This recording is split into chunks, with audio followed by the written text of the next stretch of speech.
2026 IPL mini వేలంలో Sunrisers Hyderabad మొత్తం 10 మంది ఆటగాళ్లను కొనుగోలు చేసింది. మొత్తంగా 25.5 కోట్ల భారీ పర్స్ వాల్యూతో బరిలోకి దిగిన ఆరెంజ్ ఆర్మీ మొదట్లో ఆటగాళ్ల ప్రైజ్ మనీని పెంచుతూ ఇతర టీమ్స్ని బాగానే బోల్తా కొట్టించింది. ఈ క్రమంలో మొదట్లో చాలా మంది మంచి ప్లేయర్స్ని కూడా వదిలేసింది. కానీ చివర్లో మాత్రం చాలా మంది మంచి యంగ్ టాలెంటెడ్ ప్లేయర్స్ని పట్టేసింది. కానీ వాస్తవానికి ఎస్ఆర్హెచ్ యాక్షన్ స్ట్రాటజీ ఎవరికీ అంతగా నచ్చలేదు. చాలా మంది కావ్యమారన్ తెలివి లేకుండా వ్యవహరించిందని అందరూ దుమ్మెత్తిపోస్తున్నారు. ఎస్ఆర్హెచ్ కావాల్సిన ఆటగాళ్లను కొనుగోలు చేయలేకపోయిందని అందరూ తమ అభిప్రాయాలను అయితే బయటపెడుతున్నారు. టీం ఓనర్ అయిన కావ్యమారన్ చాలా పిసినారితనంగా వ్యవహరించిందని, ప్లేయర్స్ని కొనుగోలు చేసే విషయంలో ఏ వ్యూహాలు లేకుండా వెళ్ళిందని చాలానే నెగిటివ్గా మాట్లాడడం మొదలుపెట్టారు. ఇలా బయట ప్రజలే కాదు, స్వయంగా ఎస్ఆర్హెచ్ అభిమానులు కూడా సన్‌రైజర్స్ హైదరాబాద్ వదిలేసిన స్టార్ పేసర్ అయిన మొహమ్మద్ షమి, స్పిన్నర్ అయిన రాహుల్ చారుకు సరిహద్దు ఆటగాళ్లను తీసుకోలేదని ఎస్ఆర్హెచ్ డైహార్డ్ ఫ్యాన్స్ కూడా గరమవుతున్నారు. ప్రస్తుతం బలహీనంగా ఉన్న బౌలింగ్ టీంపై ఫోకస్ పెట్టలేదని ఫైర్ అవుతున్నారు. కానీ అందరూ ఇక్కడే పప్పులో కాలుస్తున్నారు. ఒక క్రికెట్ టీంని నడిపించే టీం ఓనర్కి ఆ మాత్రం అవగాహన లేకుండా అయితే ఉండదు. ఆమె ప్లేయర్స్ని తీసుకోవడం వెనుక చాలా పెద్ద స్ట్రాటజీ ఉంది. దేశవాళీ క్రికెట్పై ఏమాత్రం అవగాహన ఉన్నవారు ఎవరైనా సరే ఎస్ఆర్హెచ్ తీసుకునే ప్లేయర్స్ గురించి తెలుసుకుంటే శుభాష్ అనాల్సిందే. ఎందుకంటే వీళ్ళ టాలెంట్ గురించి తెలిస్తే అందరూ షాక్ అవుతారు. మినీ వేలంలో సన్‌రైజర్స్ హైదరాబాద్ తెలివిగా వివరించే వీళ్ళని తీసుకుంది.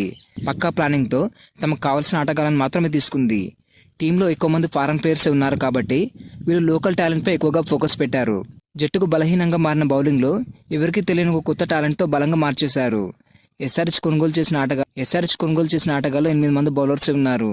ఇందులో 4 ఆల్రౌండర్స్ అయితే ఒక వికెట్ కీపర్ బ్యాటర్ ఉన్నాడు. అలాగే 2 స్పెషలిస్ట్ పేసర్లు ఉండగా మరో 2 స్పెషలిస్ట్ స్పిన్నర్లు కూడా ఉన్నారు.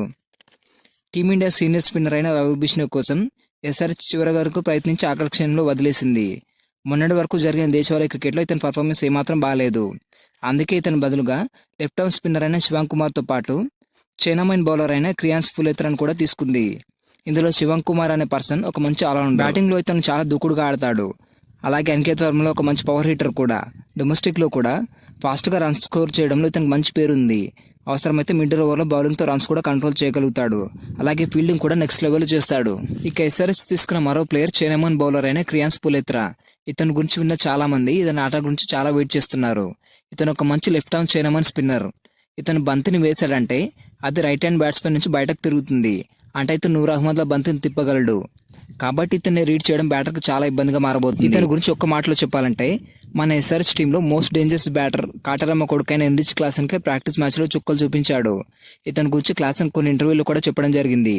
అంటే క్లాసన్ని ఇంతలా భయపెట్టాడంటే ఇతనికి ఏ లెవెల్లో టాలెంట్ ఉందో ప్రత్యేకంగా చెప్పాల్సిన అవసరం లేదు. ఇంత మంచి టాలెంటెడ్ ప్లేయర్ కేవలం 30 లక్షలకే దక్కడంతో కావ్యమారన్ గారు కూడా చాలా సంతోషించారు. ఇతని బౌలింగ్ అచ్చం కుల్దీప్ యాదవ్ బౌలింగ్లో పోలి ఉంటుంది. సౌరాష్ట్రకు చెందిన ఈ బౌలర్ రీసెంట్గా జరిగిన సౌరాష్ట్ర ప్రీమియర్ లీగ్లో ప్లేయర్ ఆఫ్ ద లీగ్గా నిలిచాడు. లాస్ట్ ఇయర్ ఎస్ఆర్హెచ్ నెట్లో బౌలర్గా కూడా చాలా సేవలు అందించాడు.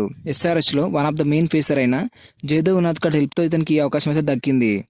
అలాగే ఈశాన్ కిషన్కి బ్యాకప్గా సలీల్ అరోరాను తీసుకున్నారు. ఇతను మాత్రం ఒక జాక్పాక్ ప్లేయర్ అని చెప్పొచ్చు. అలాగే షకీబ్ హుసేన్, ఓంకార్ తర్మాలే, ప్రఫుల్ హింగే, శివం మావిలతో బౌలింగ్ టీం కూడా చాలా బలంగా మారిపోయింది.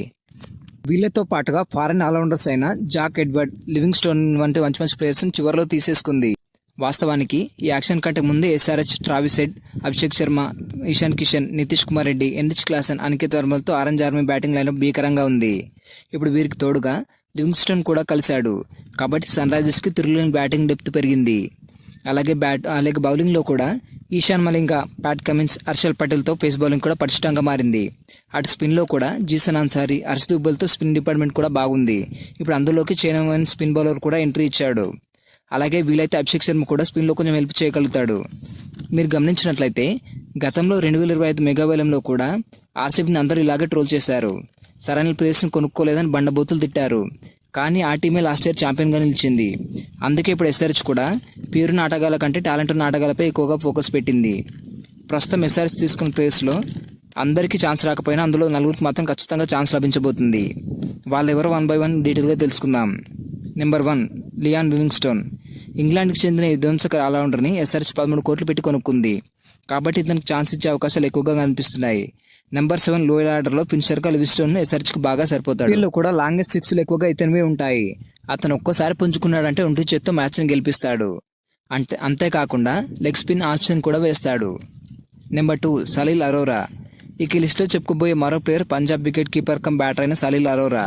దేశవాళీ క్రికెట్లో ఇతని పేరు మారుమోగిపోతుంది. సయ్యద్ ముస్తక్ అలీ ట్రోఫీలో ఈ పంజాబ్ బ్యాటర్ దుమ్ము లేపే పర్ఫార్మెన్స్ ఇస్తున్నాడు. కేవలం 9 మ్యాచ్ల్లోనే 199 స్ట్రైక్ రేట్తో 71 యావరేజ్తో 359 పరుగులు చేశాడు. ఇందులో బౌండరీల కంటే 6లే ఎక్కువగా ఉన్నాయి. అలాగే ఈ టోర్నీలో జార్ఖండ్పై అతను కేవలం 39 బంతుల్లోనే సెంచరీ కూడా చేశాడు. అతను మిడిల్ ఆర్డర్లో సరిగ్గా సరిపోతాడు. ఒకవేళ నితీష్ కుమార్ రెడ్డి సరిగ్గా ఆడలేకపోతే మాత్రం సలీల్ అరోరా ఆ ప్లేస్ని మాత్రం రీప్లేస్ చేసేస్తాడు. ఇది మాత్రం ఎస్ఆర్హెచ్ చేసిన ఎక్సలెంట్ బైగా చెప్పొచ్చు. నేనైతే ఇతని బ్యాటింగ్ గురించి చాలా ఎగ్జైట్గా ఉన్నాను. ఇక ఈ లిస్ట్లో చెప్పుకోబోయే మూడో ప్లేయర్ శివాంగ్ కుమార్. మధ్యప్రదేశ్కి చెందిన లెఫ్ట్ ఆర్మ్ చైనా బౌలర్ అయిన శివాంగ్ కుమార్కి ఎస్ఆర్హెచ్ ప్లేయింగ్లోనే ఛాన్స్ ఇతను అత్యంత అరుదైన బౌలింగ్ ఆల్రౌండర్గా చెప్తున్నారు. అలాగే ఇతను కూడా నూర్ అహ్మద్లా ఫ్లాట్లో వేస్తాడు. ఇతను గుగ్లీలు ఎక్కువగా వేస్తాడు. అలాగే రైట్ హ్యాండ్ బ్యాట్స్మెన్ ఎక్కువగా ఇబ్బంది పెడతాడు. అలాగే లెఫ్ట్ హ్యాండ్ బ్యాటర్ అయిన శివాంగ్ కుమార్ లోయర్ ఆర్డర్లో కూడా మంచి నాక్స్ ఆడగలుగుతాడు. ఇతను హర్షదీప్ దుబేకి ఒక మంచి కాంపిటీషన్ ఇచ్చే అవకాశాలు ఎక్కువగా కనిపిస్తున్నాయి. నెంబర్ 4 ప్రఫుల్ హింగే. విదర్భ పేసర్ అయిన ప్రఫుల్ హింగే గంటకు 140 కిలోమీటర్ల కంటే ఎక్కువ వేగంతో బంతిని వేయగలుగుతాడు. ఇతన్ని మహమ్మద్ షమీకి రీప్లేస్గా తీసుకున్నారు. ఇతను కొత్త బాల్తో పవర్ ప్లేలో అద్భుతంగా బౌలింగ్ చేస్తాడు. ఇతని రికార్డ్ చూసినట్లయితే రంజీ ట్రోఫీలో కేవలం 5 మ్యాచ్ల్లోనే 15 వికెట్లు పడగొట్టాడు. ఇప్పటి వరకు అతను ఆడిన 9 ఫస్ట్ క్లాస్ మ్యాచ్ల్లో 26 వికెట్లు తీశాడు. కాబట్టి ఎస్ఆర్హెచ్లో పవర్ ప్లేలో బౌలింగ్ మొదలుపెట్టే అవకాశం ఇతనికి ఎక్కువగా ఉంది. వీళ్ళు గనక ఇలానే ఐపీఎల్లో కూడా రాణిస్తే మాత్రం ఎస్ఆర్హెచ్ ఈసారి కప్పు కొట్టడం పక్కగా జరిగి తీరుతుంది. కాబట్టి కావ్యమారన్ అన్ని ఆలోచించి సరైన ప్లేయర్స్ కోసం వెయిట్ చేసి మరీ తీసుకుంది. ఈ వీడియో నచ్చినట్లయితే లైక్ చేయండి. ఇలాంటి మరిన్ని అప్డేట్స్ కోసం మా ఛానల్ని సబ్స్క్రైబ్ చేసుకోండి.